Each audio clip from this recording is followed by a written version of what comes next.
Are you ready for a logging extravaganza that will have you checking your logbook for accuracy while learning how to really understand the regs around logging? Then you're going to love today's episode of the Student Pilot Cast, Logging for Mere Mortals. Chandler Tower, Cherokee 4121 Tango is at Chandler Air Service. We have Zulu, and we'd like a south departure, please. What does it say to be an angel? Where does the sun go when it sleeps? Welcome back, SPC listeners. I'm pumped to be back with a special episode of the Student Pilot Cast. During one of our recent recording sessions for Beyond the Check Ride segment, Kent and I realized that we had done one that went way beyond an hour as we dove into a bunch of areas of logging. Clearly, we could have broken that topic up into smaller bite-sized pieces, but because we're either lazy, too busy, or we just love talking about flying, even when it's mostly about the regulations, we decided to just let it ride. Now, I did manage to edit it down to just over an hour, but that's still too long to have it as just a segment. So we'll forgo the training flight today to get this valuable information out. Hope you enjoy it, and also that you get some good information out of it. We've already discussed some limitations that we didn't know about in ForeFlight since we recorded this. We cover briefly how to do some of the logging and how you can do some of it in ForeFlight. It wasn't mostly about ForeFlight. It's mostly about, how you logged no matter how you do it. But we did mention ForeFlight and showed ForeFlight a little bit if you're looking at the video version of this. So see if you can run across anything like that and let us know about it.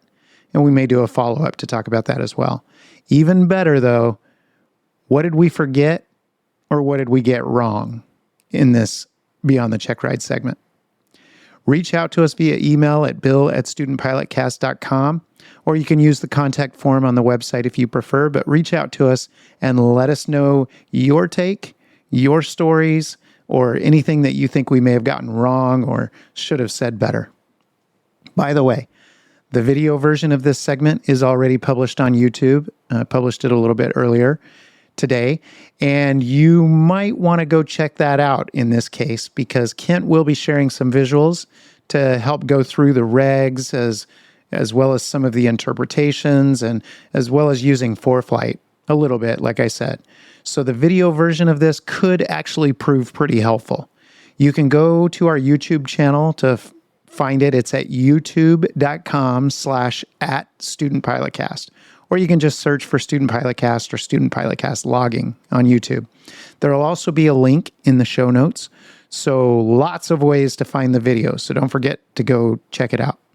While you're there, why don't you hit subscribe on our tiny fledgling YouTube channel as well? So thanks for always listening and thanks for watching and enjoy. So let's get right to it. Beyond the Check Ride, Logging Flight Time Explained. All right, welcome back everybody to another segment of Beyond the Check Ride. I'm here again as usual with Kent Shook. How you doing, Kent? Excellent. Good. It's always a good day when I can talk about flying. Always is. Always is. So I know I introduced these segments a few episodes ago, and we're going to continue to release those, as I said, as segments within the Student Pilot Cast. But I wanted to make a comment on it today just to kind of set the stage a little more for, what these are all about. We certainly don't want to give the impression that these are, sort of the gospel truth about how you do any of these things. And they're certainly not comprehensive in what we're covering. We're mostly wanting to bring these topics up because especially Kent and a little bit me, we've had some experience in aviation and we found some things that we've learned over time that certainly aren't in the ACS or what used to be the PTS. And they aren't required knowledge to get a certificate or a rating or, things like that, but they are practically important knowledge. And these are things that we've learned since our check rides, and we're kind of trying to bring up that question and disseminate the information so that we can start a discussion in the overall community about these things. And so we always want to hear feedback. I know that we've harped on that quite a bit.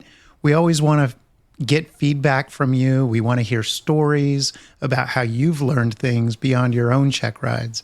And this is really to open up the conversation. We're going to talk about our experiences, our stories, the things that we've run into, and so on.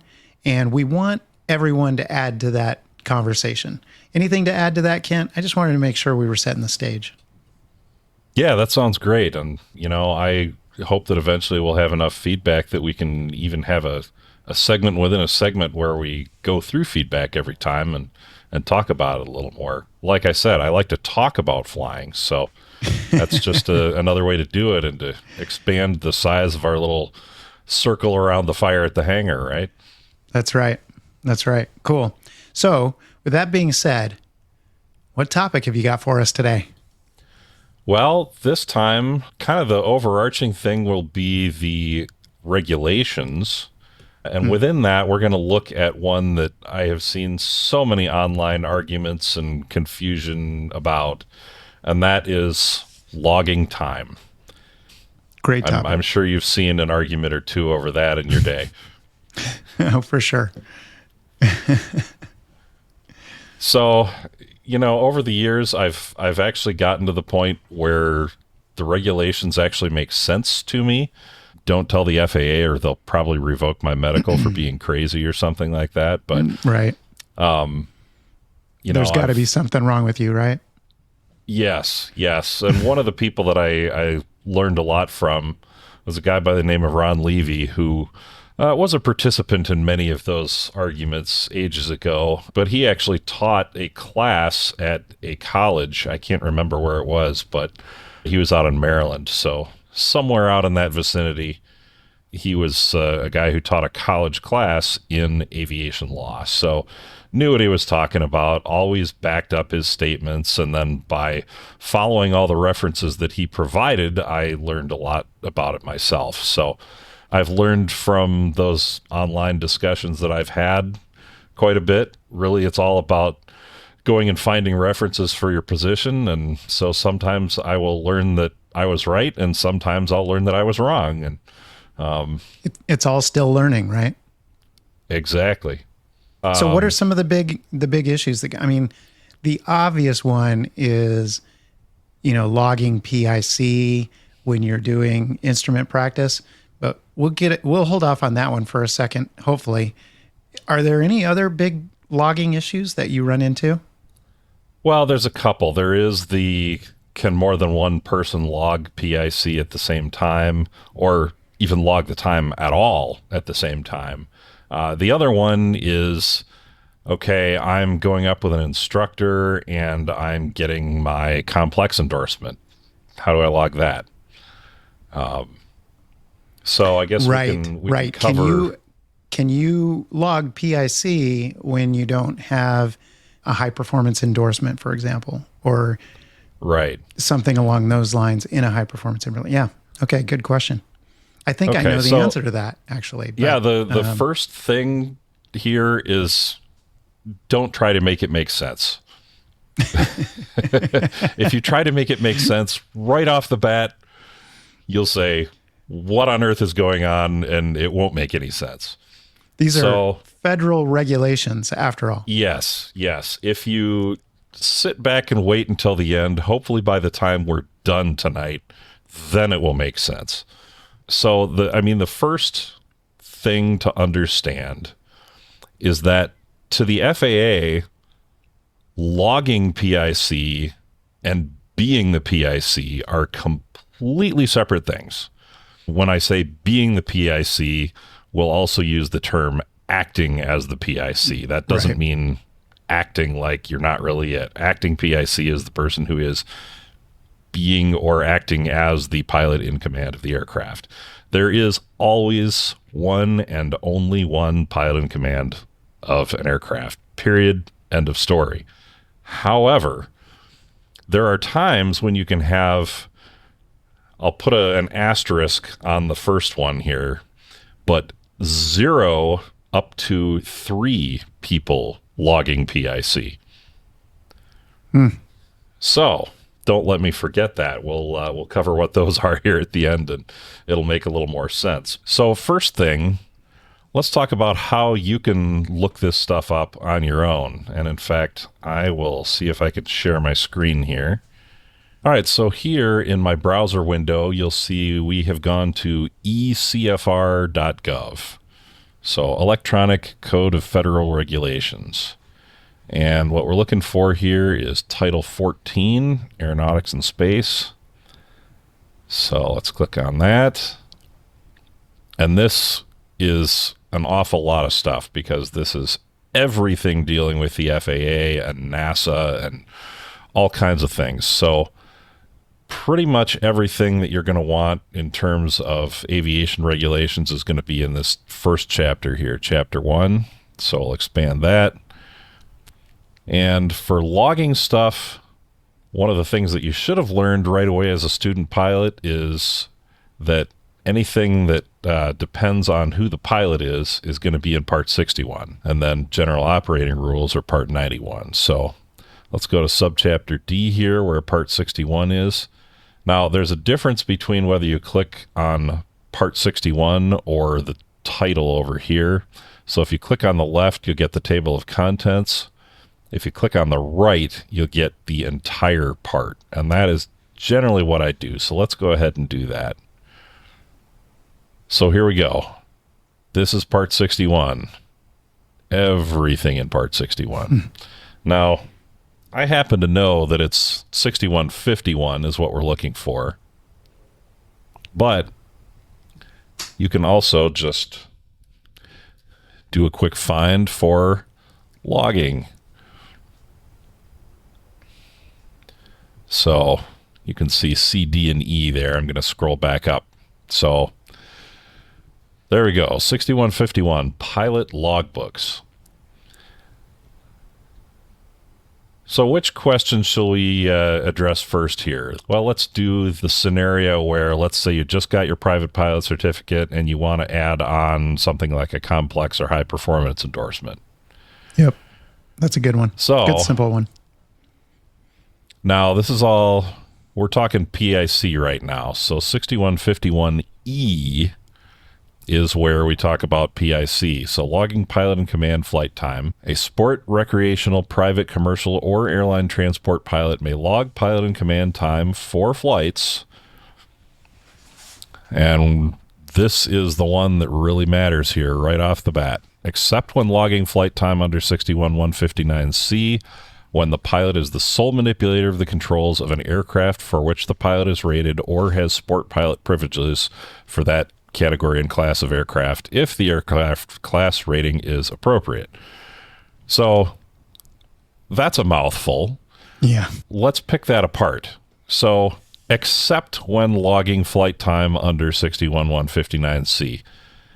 I happen to know that that is all about the what's called a second in command professional development program. So that's something that Part 135 operators can use if they have the op spec for it, and it changes things a little bit. So if you're part of one of those SIC PDPs, kind of skip everything we're going to tell you because the SIC PDP takes precedence over basically all of the other logging rules.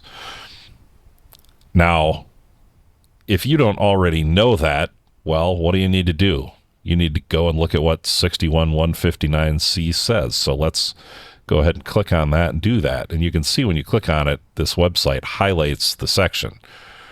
A commercial pilot may log second in command pilot time toward the aeronautical experience requirements of paragraph A of this section, blah, blah, blah. Employed by a Part 119 certificate holder, authorized to conduct operations under Part 135 of this chapter, et cetera, et cetera, et cetera. So none of that is applicable to the scenario that we're in here. So you don't need to read these little subsections at all. This just simply isn't applicable. So that whole exception that you read in 6151E, it just doesn't pertain to our scenario anymore. They're not in one of those programs. Exactly. So Okay. now I need to find it again. Okay, so here we are, 6151E. So this exception here does not apply. Now, let's pick apart the rest of this. There's this or. Or has sport pilot privileges, blah, blah, blah. We're talking about somebody who just got their private pilot certificate. So that means this whole section is irrelevant as well. Yep. Skip on over. So what that means is that effectively our person who is just a private pilot, you know, they're working on some flight training all under Part 91. So when the pilot is the sole manipulator of the controls of an aircraft for which the pilot is rated. Uh-oh. What does that mean? Here's something that you'll find throughout the regulations. They don't leave a whole lot of ambiguity in the regulations. So let's see if we can find out, what does rated mean? And where we find that is you can always kind of peel the onion on this stuff.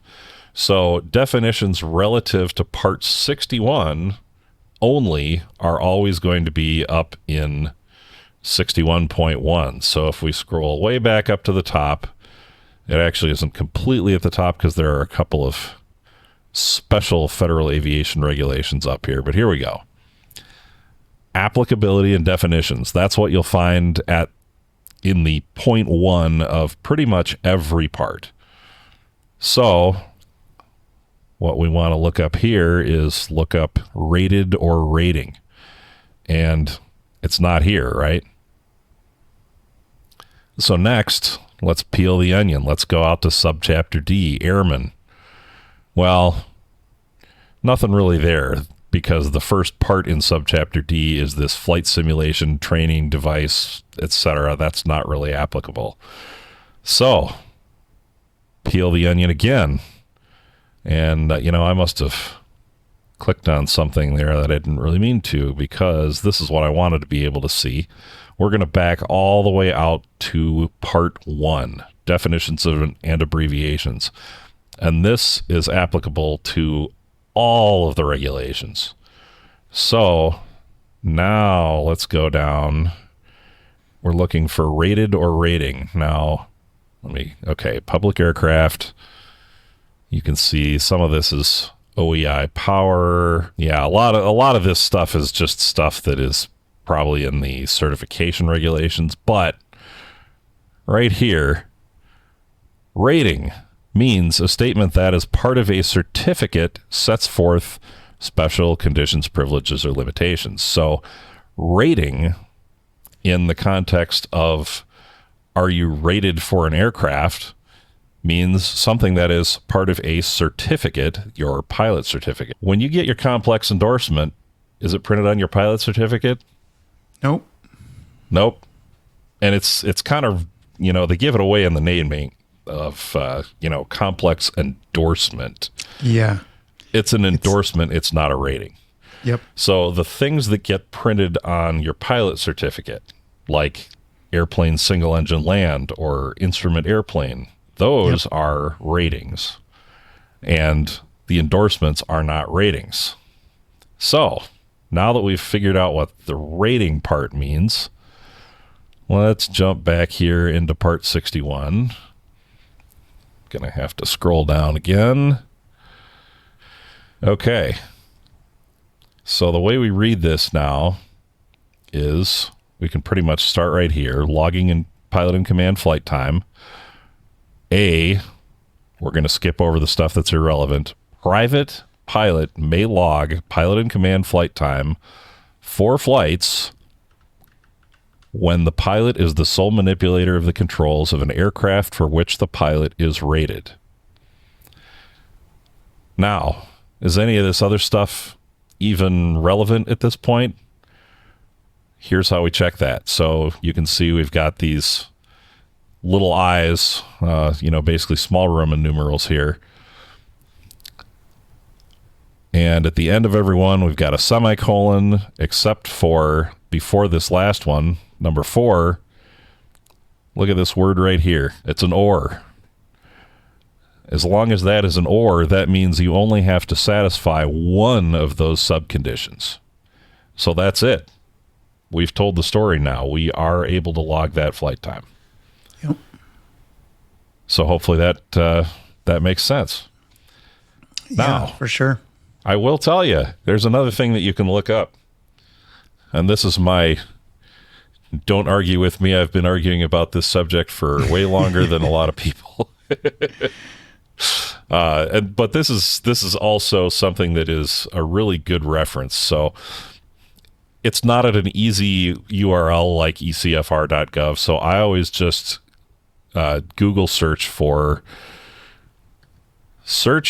FAA Chief Counsel, not counsel like a group of leaders, but counsel as in lawyers. Lawyers. COUNSEL interpretations. And you can see it was coming up before I even finished there, but okay. So interpretation search. Now what we can do is we can put in a keyword, and you can type in something like PIC or log or, the problem is you'll get a lot of results on those. So one thing that's easy to search for is just search for the regulation that you're looking for. So let's do 6151E. And that got it down to 2 pages. So, 2 results. Now, this one, the Herman interpretation, was actually requested by a friend of mine, Jason Herman. In fact, he was on an episode of the Pilotcast quite a while ago. Yep, I remember. So, hey, Jason, if you're listening out there, hope you're doing well. What you'll see these letters that are written from the FAA to the people who request these interpretations. And anybody can do that. So it says he requested clarification concerning the logging of pilot and command flight time under 14 CFR 6151E for flights conducted in complex and or high performance airplanes. Sounds like the question that we were just looking at, right? Yep. Your letter presents a scenario in which a pilot who holds a private pilot certificate with an aircraft single-engine land rating but does not have endorsements for high-performance or complex airplanes required by 14 CFR 6131 E&F to act as a PIC, note the word act, again, that we talked about earlier, is flying in a high-performance and complex airplane. Another pilot who has those endorsements is acting as the PIC for the flight. Your letter asks whether the pilot lacking the endorsements may log PIC time for the time that the pilot is the sole manipulator of the controls. Does that wording sound familiar? Yes, it does. Your letter also asks a similar question in the context of a pilot lacking these endorsements logging PIC time during a training flight. The response that follows applies to either scenario because the regulations that govern the logging of PIC time whenever a pilot is the sole manipulator of the controls of an aircraft. So whether you are getting instruction or just flying around with a friend, doesn't matter. Yep. So, Section 6151E governs the logging of PIC time and states in relevant part that a sport, recreational, blah, blah, blah. I'm not going to reread the whole thing there, but it does say right here, the term rated, as used in Section 6151E, refers to the pilot holding the appropriate aircraft ratings, category, class, and type if a type rating is required. And these ratings are listed in 61.5 and placed on the pilot certificate. And then it references another interpretation. 6131 E and F establish additional training and endorsement requirements before acting as a PIC of a complex or high-performance airplane, respectively. Although these endorsements are required before a pilot may act as PIC, they are not required to log PIC time if the pilot is rated for and is the sole manipulator of the controls of the aircraft. So you're hearing a lot of those same words again. Right. They're Right. being very clear about, rated and sole manipulator and all that kind of stuff. But here's where the whole don't ask it to make sense thing comes in, and the difference between logging and acting. There is a distinction between logging PIC time and acting as a PIC. For a pilot to log PIC time, i.e. sole manipulator of the controls, a pilot must be properly rated in the aircraft by having the appropriate category, class, and type ratings. For a pilot to act as a PIC, i.e. the pilot who has final authority and responsibility for the operation and safety of flight, and you'll hear those words in 61.3 and a bunch of other places in the regulations as well. Pilot must be properly rated in the aircraft and be properly rated and authorized to conduct the flight. So, in your example, being properly rated and authorized would include having the endorsements for complex and high-performance airplanes as required by 6131 E&F. Accordingly, in your examples, the pilot may log PIC time if that pilot is properly rated for the aircraft, even though that pilot does not have the required endorsements to act as a PIC. So basically, that's the letter from the FAA that says all that stuff that I just said before is true. Yep, exactly. I actually so have when a you recent... do have a question about stuff like that, it's really a good idea to go and search those FAA interpretations, because there are certain times where something isn't necessarily clear to a layman, and it's always good to see what the lawyers at the FAA have determined is, the real meaning of the regulation. Yep. I actually have a quick story where this is very relevant. A few weeks ago, a friend of ours took us on a flight in his great little Arrow that he owns with a few other people. We went up for breakfast one Saturday morning for up to the high country in Payson. And Merrick, my middle son, who is a private pilot working on some of his other ratings, he does not have a complex endorsement, and an Arrow is a complex airplane, but he flew for, 0.5 or 0.6 because our friend allowed him to, fly the airplane, get a feel for it on our way back down. And when we got back, I said, you can log that 0.5 or 0.6, however long you were sole manipulator of the controls. And he goes, yeah, but I don't have it. And I explained this to him so that, he was able to log that time, because he is time building right now. He is trying to gain experience and get time. So the interesting thing about that is technically so I've got a follow-up question for you based on that scenario. I told you I was going to throw some curveballs at you. So even though that airport was more than 50 miles away, can he now log that as cross-country time, even though he did not do the takeoff and landing? So you're wondering what he can log. He can log PIC, Correct. but can he log it as PIC cross-country? And that took a little digging for us to figure out. Yep, that's right. So I believe, let me go back to the interpretation search here. And I don't know why, but I know all the people who ask these dumb questions. They aren't actually dumb questions, I'll say that. But okay, Van Zanen. All right. So, one thing I'm going to do first is go back to our definitions here at the top of Part 61, because that should give us a clue what this interpretation is going to say. So what is the definition of cross-country? Let me ask you that, Bill. What's the definition of cross-country? Well, it depends on why you're logging it. So that's the important thing, is if you're logging it for experience requirements to obtain other ratings, then there are definitions based on that.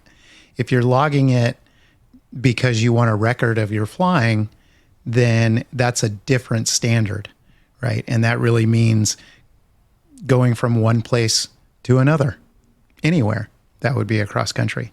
But if you want to use it for example, experience requirements for getting an instrument rating or for getting a commercial certificate, then it has to meet certain requirements. And the standard requirements for cross country for most of those certificates has a definition. Yes. Now, let me show you what the basic definition is here. Cross-country time means, except as provided in paragraphs 2 through 5, or 2 through 6 rather, time acquired during flight conducted by a person who holds a pilot certificate in an aircraft that includes a landing at a point other than the point of departure and that involves the use of dead reckoning piloted electronic navigation aids, radio aids, or other navigation systems to navigate to the landing point. So, Yep. No mileage requirements, no, specific requirements. But yes, there is and a we'll pause requirement. there. So the 2 through 6, if we look at those, 2 is for the purpose of meeting aeronautical experience requirements, except for rotorcraft for a private pilot certificate. And then you'll see here's the 50 nautical mile requirement that people are talking about. For a sport pilot. But I did want to go back to what you read as the basic definition. It does say landing. Yes. Right? Landing at the airport. And so as soon that as we is the got key. Yep, as soon as we got to that point, then it was clear that my son could not log that as PIC cross country time because he didn't even perform a cross country flight because he was missing a key element, and that's the landing at a place that was different than the point of departure, I should say. Exactly. But then those other criteria come into play. But in this case, they're irrelevant because he's already been disqualified from being able to log that. Right. And yeah, these are basically for all the different types of pilot certificate. Now, I have a suggestion. This has no legal basis whatsoever. It's just making it easier for people. So if you want to, you can certainly mark down any flight where the takeoff and landing are at different places as cross-country right from the very beginning. Right. However, when you're working on your private pilot certificate, your instrument rating, and your commercial, those all have the 50 nautical mile requirement. Yep. And you're going to have to total up the greater than 50 nautical mile cross-country for filling out your forms that you fill out to apply for the new pilot certificate. Oh, yeah. For the check ride. Used to be Form 8710 when it was on paper, but yeah, whatever the electronic equivalent is, IACRA, I think. IACRA, that's right. So, yeah, to make it easy to fill out your IACRA, don't bother logging the shorter stuff early on. It's just going to make your calculations more difficult. Yeah. So I think generally after the commercial, as long as you have that landing elsewhere, you're good. So if we scroll down here just a little ways, number 6 here for the ATP certificate, it's straight line distance more than 50 nautical miles from the original point of departure, and that involves the use of dead reckoning pilotage, electronic, blah, blah, blah. So the ATPs don't even have to land somewhere else. Right. That said, that has to be more than 50. So I guess until you have the ATP, it's worth logging only that greater than 50. Now, after that, nothing really matters anymore. Log whatever you want. You can log it all at that point. Yep. Excellent. Well, we didn't even pre-plan that, but that little personal story kind of helped illustrate how you can get into a rat hole, and then you're demonstrating perfectly how you can unravel all of these things, peel the onion, and get down to the bottom of it. So that's good stuff. So this particular letter of interpretation, I'm not going to read the whole thing out, but basically what it says is that if you have 3 airports, A, B, and C, and none of them are more than 50 nautical miles from your home base, which is airport A, but airports B and C have more than 50 nautical miles between them, and you fly A to B to C back to A, because B and C have 50 nautical miles between them, if you log your flight from A to B separately from your flight from B to C to A, You can log the B to C to A flight as cross country and then not log the A to B flight as cross country. They just call that a repositioning flight. And so it kind of seems to go a little bit against the spirit of the regulations, but that's one of those questions where a lot of people ask, like, does each leg have to be more than 50 nautical miles and that sort of thing? And it doesn't. Like, if you're working on your private pilot certificate and you want to hop to 10 different airports, none of which is more than 10 miles away from the last one, as long as one of those airports is greater than 50 nautical miles from your point of origin, you're good. All right. Well, I've got a couple. I know we've got some more scenarios, but if we could step away from the regs a little bit, give everybody's brain a little bit of a break. I've got a convention or maybe a suggestion question for you.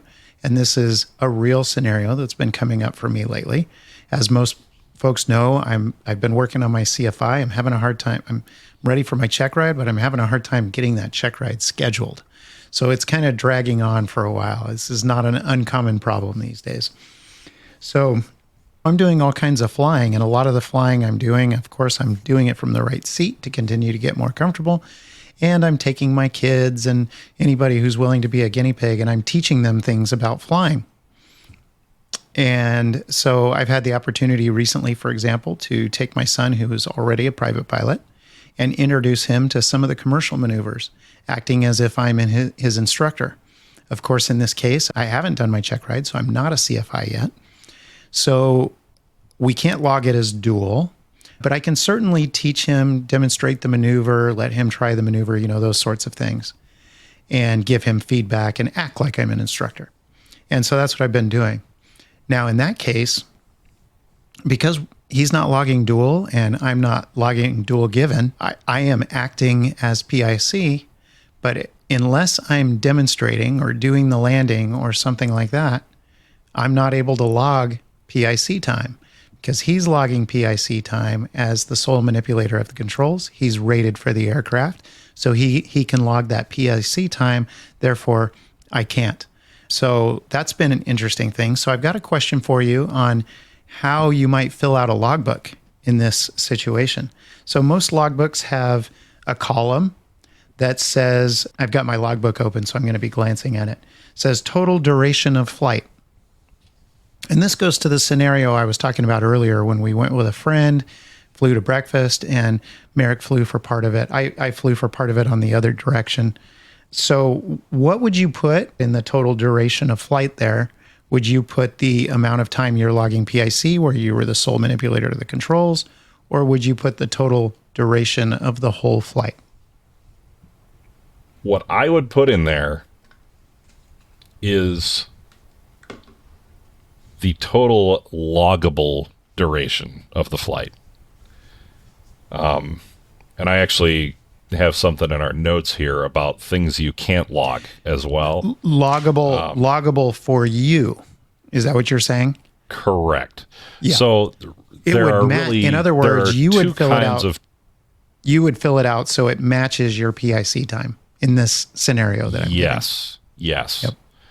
So there are really two kinds of total time. There's total flight time and there's total pilot time. The only difference between them is simulator time. Yeah, right. So essentially total flight time, which is in an aircraft off the ground, plus your simulator time would be your total pilot time. So, you can choose for your own convention. I have a ground trainer column in my logbook. Some would call that simulator, but you can choose whether total duration of flight is pilot time or flight time. Just because the word is flight, I have chosen to log flight time in that column. And so if someone asks for total pilot time, including simulator, in fact, I've got an entry right here where you can maybe see that. You can see on that second line there, I have nothing in total flight time because I logged it over here on the simulator column. So that's that. Now, you probably are only putting in like a tenth or two of loggable time demonstrating maneuvers, right? Yeah, we did like a 1.2. And because I'm also practicing demonstrating, I got 0.3. Okay. So I calculated how much time I was sole manipulator of the controls and logged 0.3 on this particular flight of PIC, and he logged the rest of it as PIC. I also did the takeoff and landing, so that was additional part of my 0.3. Yeah, so I know that there are some people who will say things like, well, it's your logbook, you can log whatever you want. Right. And while that is true, Yep. to some extent, it also, you don't want to make it look like you're lying, whether you end up applying for a job someday or you're having a chat with the FAA, maybe after a ramp check, maybe after an accident, hopefully not. But, if you have all this stuff in your logbook and you have been logging time given the columns that are in most logbooks, that's going to be a pretty uncomfortable conversation. Well, Yeah. why did you log this time in the 747 when clearly you're not rated for it? Yeah.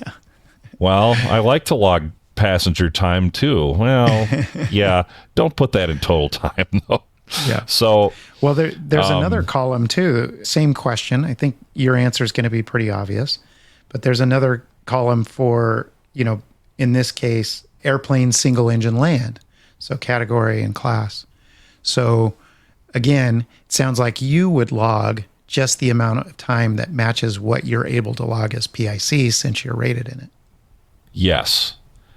And then, because, single probably doesn't matter that much, but you probably right next to that have an airplane multi-engine Yes. land column, Yep. and that one is going to matter. You will be asked about that for insurance paperwork and for applying for jobs and all that kind of stuff. So in both of those cases, if you have a flight that you would like to put in your logbook for memory purposes, let's call it, it's a flight that you want to remember. And frankly, there are times when you are getting some value from a flight, even if you can't necessarily log it. Yeah. And so in those cases, if you want to put something like that in your logbook, does your logbook have some blank columns in it? It does. Yep. Okay. And I've written in And I things think like pretty much all the complex and high logbooks- performance, things like that allow me to keep track of that. Yeah. So, looking in my logbook here, I've got single engine land, multi-engine land, blank, rotorcraft helicopter, as flight instructor, Yep. and the rest of them I would probably actually use. So what I would suggest, and I didn't start doing this until actually very recently. I was working for a Part 135 operator, and I was only able to log maybe half of my time or so because we were flying single pilot airplanes. And any time that we were on a Part 91 leg, or if we were on a Part 135 leg without passengers on board, there's no method for me to be able to log PIC or really log anything. And so I decided that what I would be doing with that is logging it under a new column that I call seat time.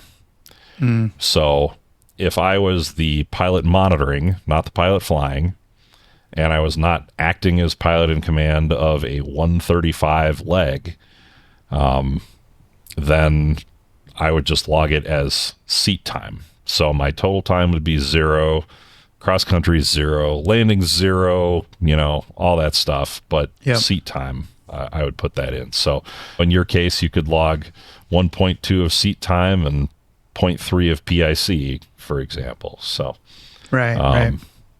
I feel like that is a method to make it very clear that, hey, this is time that wasn't necessarily loggable that I just wanted to have a record of. Very interesting. So yeah, we got a little away from the regulations and more about convention and kind of best practices, but I thought that would be valuable as well. Along those same lines, Kent, What about in a situation where you hand the controls over to a buddy who's not a rated pilot at all? So that is the 0 asterisk I was talking about at the top. Because guess what? You just handed the controls over. You're no longer the sole manipulator, right? Yep. But your buddy is not rated and can't log it either. So 0 pilots boom, nobody logging can log PIC. it, right? Yep. But here's the asterisk. Someone asked for an interpretation on that one, and the FAA said, in that instance, it's okay if you log it, even if you're not truly the sole manipulator of the controls. So I don't have that interpretation handy here, but It's almost like saying, let's not leave PIC time on the table. kind of. But yeah, I think that the FAA's view there was, well, in reality, you are still in control of the airplane, so we'll let you have that one. And as long as we're on the subject, let's talk about just the few different ways that you can log time. Let me go back to 6151 one last time here, hopefully. All right, 6151E again here. We're going to just quick tick off the boxes that will let you log something as PIC. So we've already talked about the sole manipulator rule a bunch. Number 2 here, when the pilot is the sole occupant in the aircraft. So student solo, that's the first time that you can log PIC, because if you are the sole occupant of the aircraft, you don't have to be rated. So I guess technically, what did they call that kid? The barefoot bandit, I think. Right. Who for a while there was running around the country stealing airplanes. Mostly the Technically, he Pacific could log that time. Northwest, right? Right. Yeah, technically he could log it. Yeah. Right. I don't think they're ever funny. going to let him have a pilot certificate, but that's beside the point. So, third one here, and this is the one that is important for the scenario where you have 2 people logging PIC, where one is being the safety pilot for the other. So, number 3, when the pilot, except for a holder of a sport or recreational pilot certificate, acts as pilot in command of an aircraft for which more than one pilot is required under the type certification of the aircraft or the regulations under which the flight is conducted. So that covers a bunch of scenarios. If you are an airline pilot or any sort of pilot where the aircraft requires 2 pilots, then that's the part where it says where more than one pilot is required under the type certification of the aircraft. Now, I mentioned a minute ago flying under Part 135. So it says, or the regulations under which the flight is conducted. So in the particular 135 operator where I was working. Right, for a 135. Yep. Right. So in Part 135, it specifically says that 2 pilots are required on any leg with paying passengers on board. There is an exception to that some carriers have, and it's just called generally the autopilot in lieu exception, where if you have a functioning 3-axis autopilot, you don't need that second pilot. You do have to have op specs that allow your operation to use that autopilot in lieu. And we just specifically did not get that op spec because that's not how we operated. We always did everything with 2 pilots. I was able to log legs where I was not the pilot flying, as long as we had passengers on board, if I was the acting pilot in command. So those are the only 2 scenarios where the acting pilot in command gets to log it just by virtue of being the acting pilot in command. But if you were not acting as pilot in command, and it was not your leg to fly, so you were not the sole manipulator of the controls, then you're not logging PIC. Correct. There are no boxes I can tick at that point. In fact, I couldn't log anything. Right. And man, there's so many little sub scenarios you can start to get in off of these regulations. It gets kind of crazy. We'll leave those for future. Yes. In fact, we would love feedback if you have questions on whether you can log something. I guess while we're on the subject, well, we'll come back to that in just a minute. There is one more.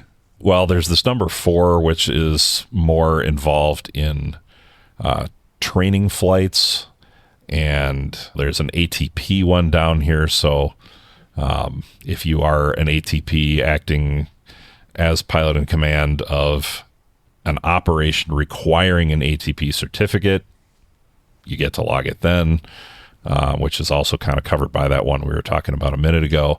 But this is the one that I really wanted to jump down to, is 6151E3. A certificated flight instructor may log pilot in command flight time for all flight time while serving as the authorized instructor in an operation if the instructor is rated to act as pilot in command of that aircraft. So there's plenty of situations where you can have two people logging PIC if one of them is acting as an instructor. Yep. Well, if you're giving instruction, then you are required crew at that point. So. Yep.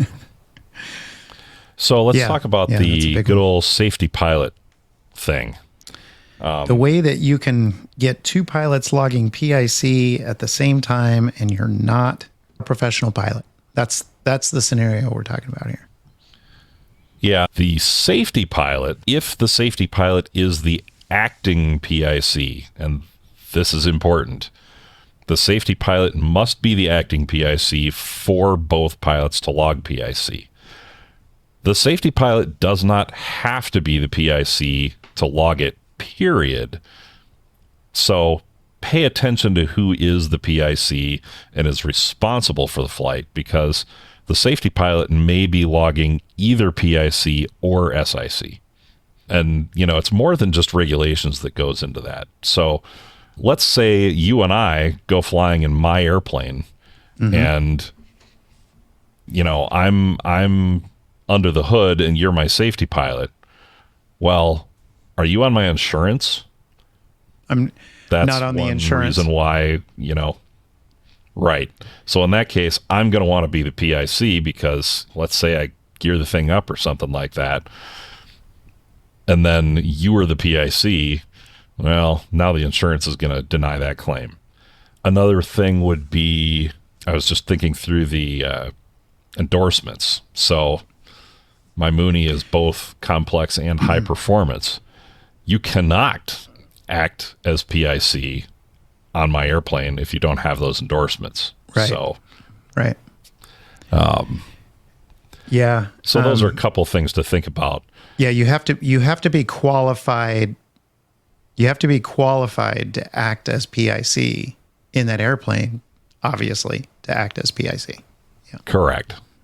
So if it's not an airplane that you can go and fly by yourself, then you should not. That includes, I want to bring this up too. That includes medicals. Yes.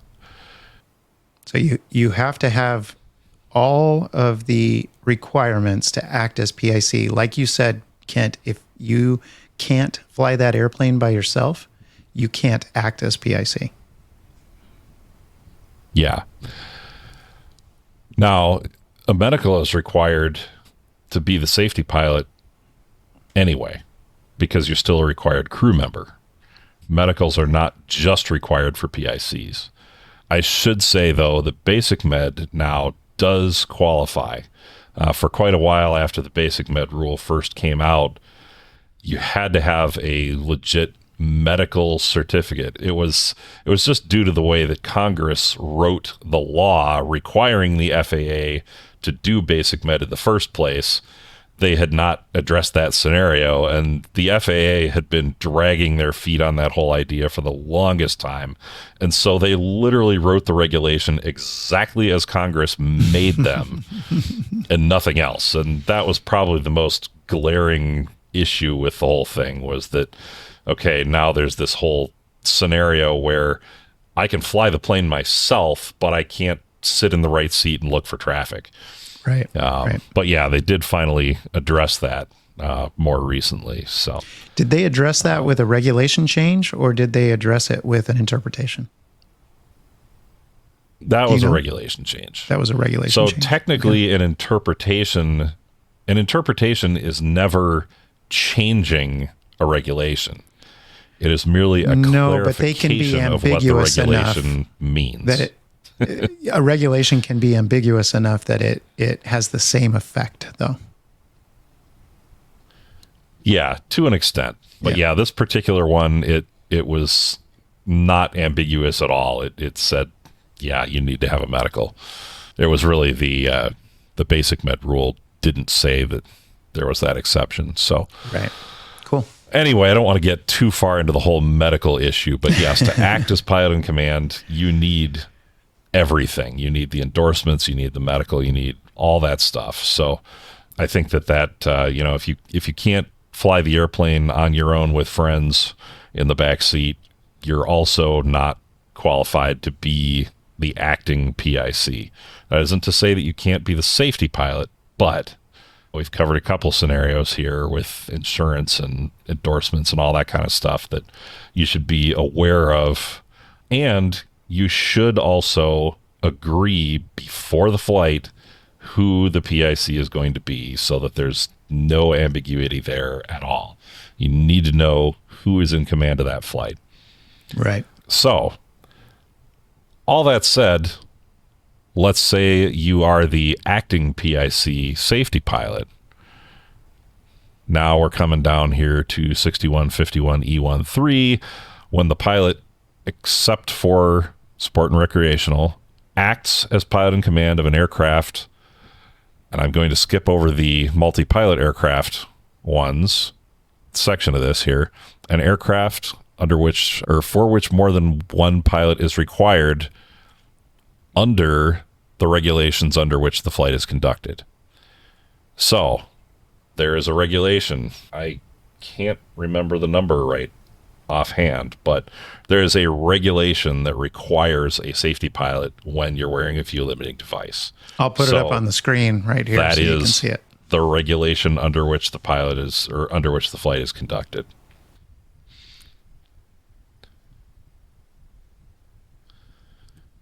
So let's drop down real quick to 6151F, logging of second in command flight time.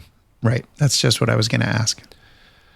Because if you're the safety pilot and you cannot be the acting PIC, you may still log the time. It will just be second in command time. So 6151F1 is talking about multi-pilot aircraft.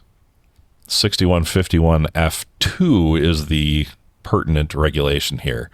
So starting up at the main text here, a person may log second in command time only for that flight time during which the person holds the appropriate category, class, and instrument rating if an instrument rating is required for the flight. If it's in VMC, it doesn't require an instrument rating, right? For the aircraft being flown, and more than one pilot is required under the type certification of the aircraft or the regulations under which the flight is being conducted. So, again, there is that regulation saying that you need the safety pilot. So that is the regulations under which the flight is being conducted. And again, here you see this word or before the last subsection. So at the end of number 2, it says or, which means you only need to check one of these 3. If any of those 3 are true, you're good. So Very hopefully cool. Very that all cool. makes sense. Yeah.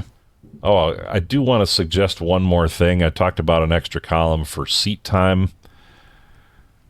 I also have put in an extra column now for acting pilot in command time. And the only interesting. reason for that is there are certain airlines who disagree with the FAA on what should be logged as PIC, but they are not the FAA. So I'm going to log in my logbook what the FAA says to do.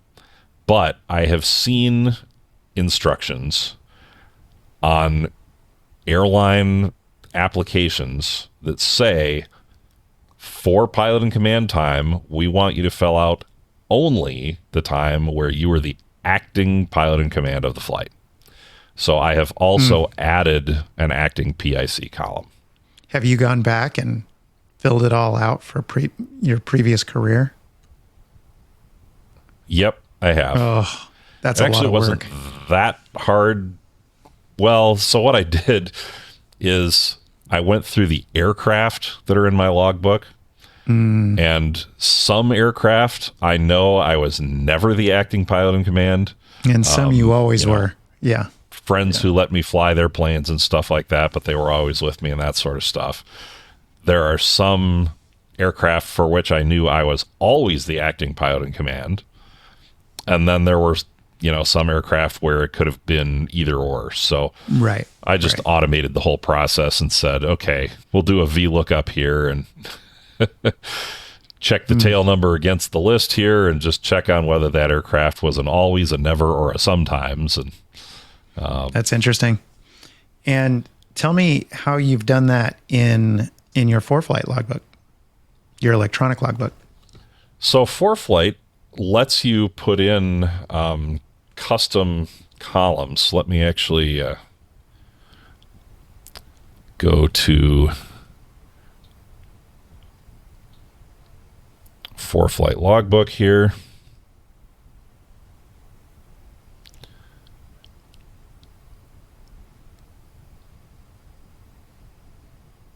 All right, so under settings, you can see here all of these ones at the top with check boxes are columns that ForeFlight includes, and you can decide whether to display them or not.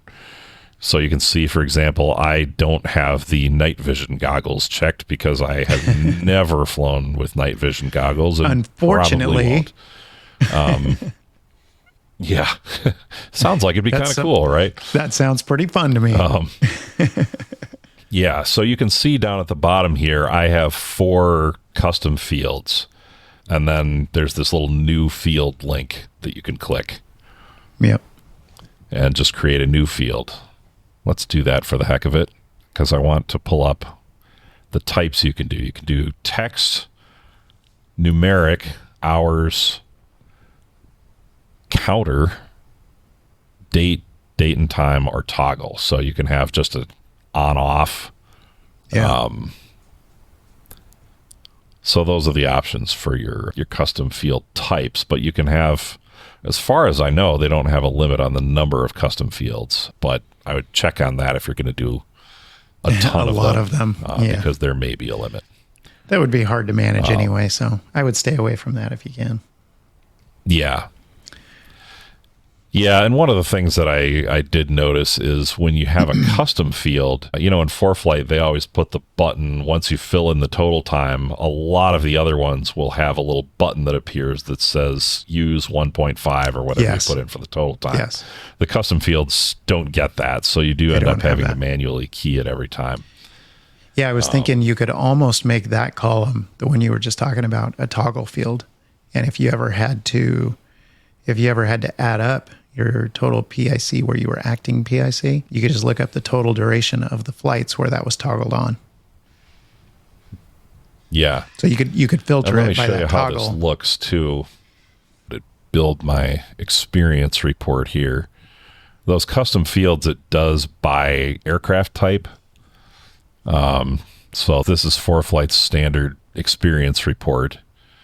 And when you have the custom fields, if you come down here to the bottom, it shows each type of flying that I have in, acting PIC, Part 135, and seat hours are all done by aircraft type.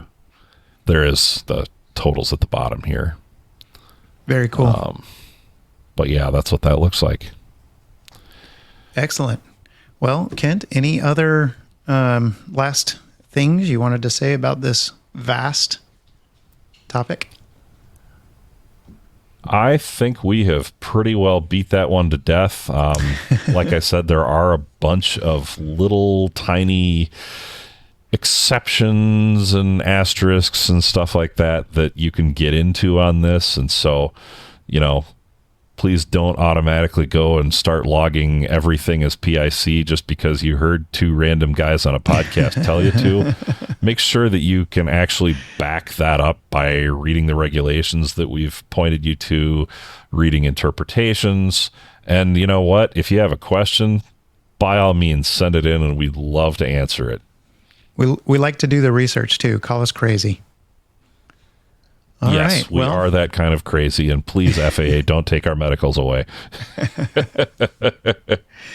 Excellent. Well, Kent, this was an awesome topic. Certainly needed. I know that there's always a lot of confusion about this, and a lot of this discussion helps me personally to wrap my head around some of these scenarios that pop up. When you get a lot more experience in your career, things are going to pop up that you're thinking, haven't seen this before. And so these are the types of things, especially showing people how to go find the regs, to find the interpretations, and kind of make their decisions based on those. So appreciate this. Great topic, great coverage of the topic. You never cease to amaze me on the depth of knowledge that you have on some of these things. So thank you very much. This was cool. Yeah, this was fun. It's always fun to geek out about this stuff. All right, Kent. So we'll see you next time on Beyond the Check Ride. Thanks again. All right, we'll see you.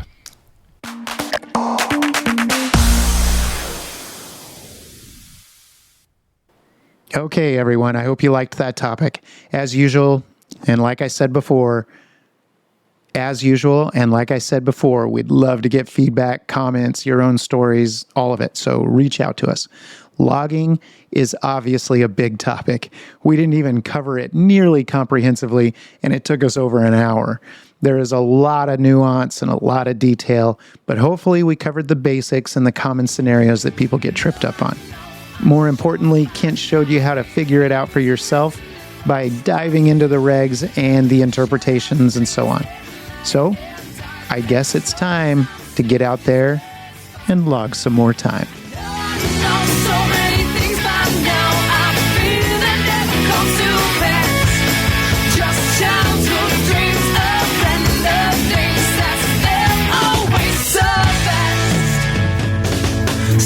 Does it take to be an angel? Or does it matter much at all? The music for today's episode is To Be an Angel by the Canadian band Uncle Seth. You can get more information and subscribe to the podcast feeds on the web at studentpilotcast.com. Remember, any instruction that you hear in this podcast was meant for me and for me alone in the situation I was in at the time. Please do not try to blindly apply anything you see or hear in this podcast to your own flying without thinking it through on your own completely. If you have questions about any aspect of your flying, please consult a qualified CFI.